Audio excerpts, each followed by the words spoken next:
Resumindo, vão buscar a Terceira Guerra Mundial.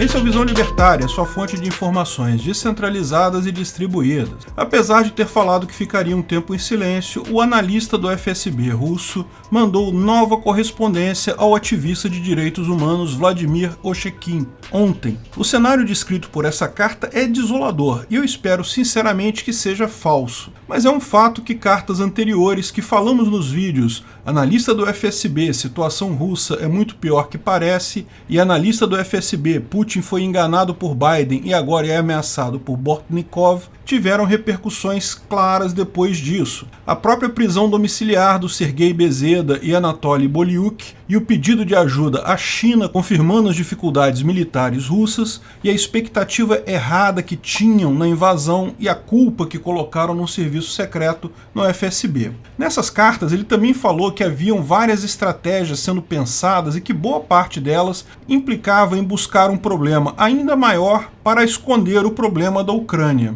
Bem, parece que encontraram essa saída e muitos lá no FSB estão até comemorando a saída encontrada, mas não é uma boa notícia para ninguém. É basicamente a Terceira Guerra Mundial. Novamente reforço, espero que isso tudo esteja errado, mas infelizmente faz algum sentido. Putin, encurralado, sabe que a única possibilidade que ele tem é escalar o conflito. Não para a Rússia seria muito melhor voltar atrás, mas para ele voltar atrás significa o fim. Vou descrever os pontos principais da carta e deixo vocês julgarem o que acham disso. Quando 12 mísseis iranianos foram disparados de Tarbiz em direção a Erbil, próximo ao consulado americano, pouca gente falou sobre esse episódio ou deu importância. Lembra, em janeiro de 2020, após a morte de Qasem Soleimani, um importante general iraniano por um drone americano, o Irã prometeu retaliar e de fato retaliou lançando mísseis em direção a bases americanas. Porém, mísseis que causaram exatamente zero dano, de forma a evitar que os Estados Unidos entrassem numa guerra. Foi só uma resposta protocolar, algo que o governo iraniano fez para prestar contas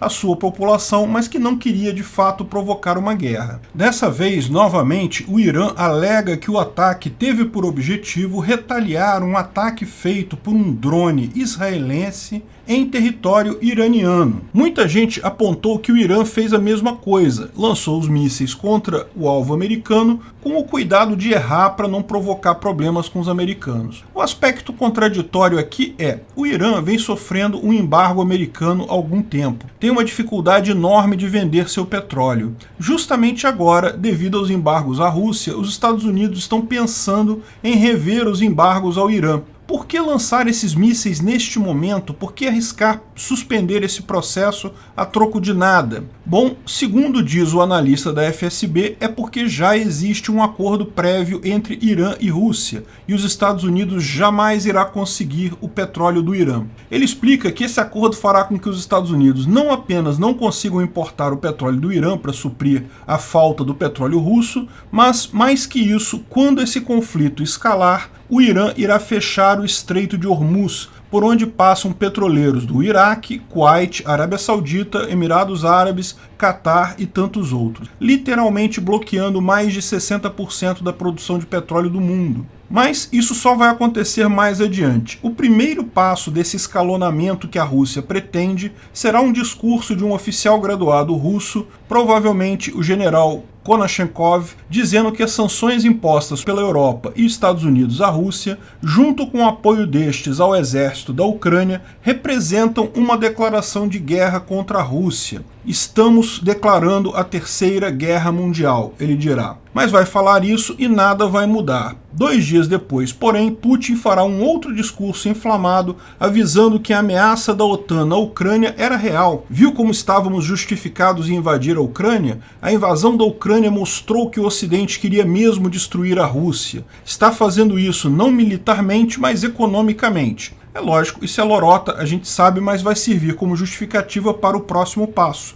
Ele vai dar 24 horas para o Ocidente levantar todas as sanções contra a Rússia e parar qualquer ajuda à Ucrânia. Caso contrário, a Rússia será obrigada a aceitar a guerra e responder por quaisquer meios necessários aos países ocidentais. Nesse momento, ele buscará contato com vários países para estabelecer alianças. Lógico, se ele chegar a isso significa que a China já está plenamente de acordo e deve ser aliada deles. Pode ser esse, inclusive, o tom da recente conversa entre russos e chineses, em que a Rússia pediu apoio militar. Mas ele espera também contar com a ajuda de outros aliados, como a Sérvia, a Hungria, o mundo árabe, além de alguns países da África e da Ásia. Ele espera também contar com a neutralidade de Brasil e Índia. O que vai acontecer a partir daí descrevem 6 cenários diferentes possíveis, desde que o Ocidente aceita e negocia até o Ocidente não aceita e ataca a Rússia. Mas todos esses cenários acabam desaguando no mesmo cenário.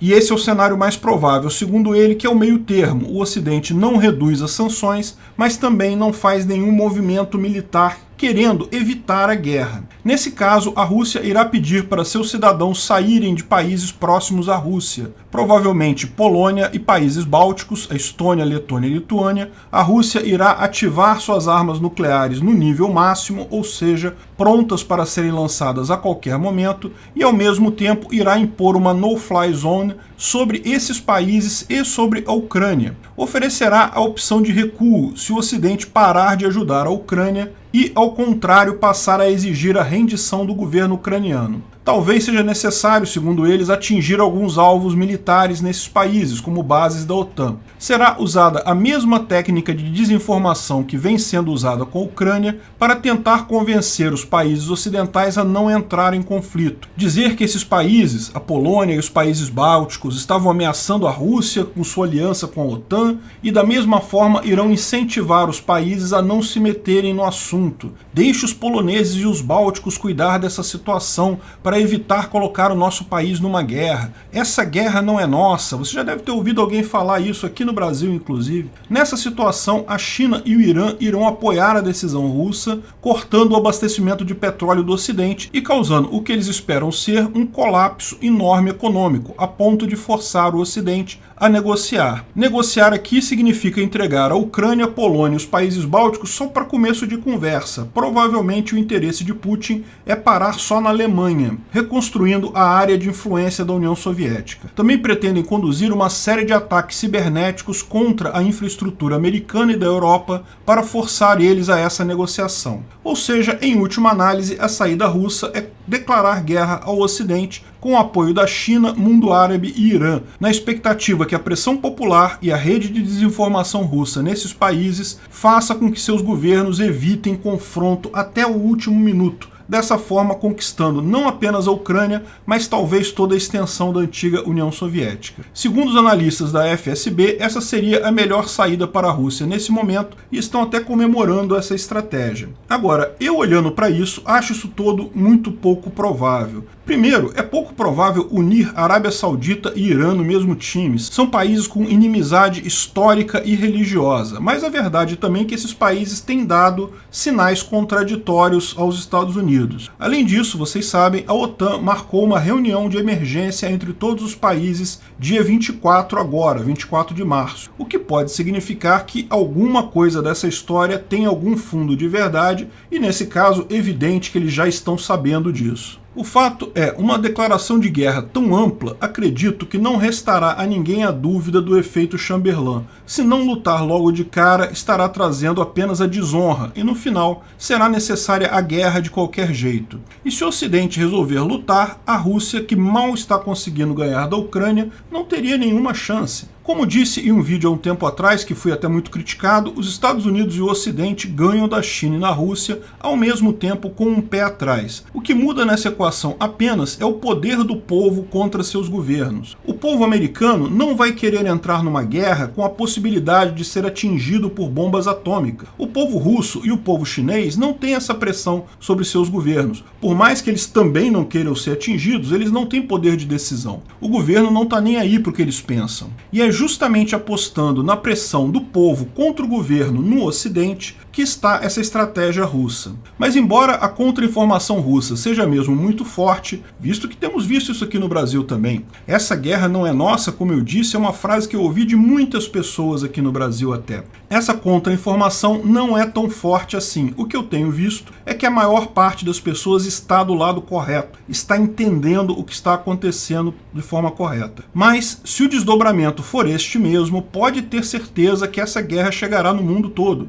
Não será mais a guerra de outros países, será a nossa guerra. Quem optou pela neutralidade, pela desonra, vai ter, além da desonra, a guerra. E se chegar a isso, como nós libertários devemos nos comportar nesse cenário? Sabotar o nosso governo como sempre porque é a coisa libertária a fazer? Abraçar essa guerra que agora se tornou a nossa guerra? Praticar agorismo contra as bombas caindo na nossa propriedade privada? Bem, vocês sabem a minha opinião. Estado é algo errado e governo é um lixo. É uma estrutura anacrônica que não serve para absolutamente nada e vai cair rapidamente no mundo todo muito em breve. Mas isso não muda o fato que existe um Estado iniciador de violência que, se não for contido, trará a violência até o seu quintal, mais cedo ou mais tarde. A luta pela liberdade pode sim incluir concessões ideológicas e sangue, mas nunca covardia. Do Estado brasileiro nós cuidamos depois. Obrigado pela audiência.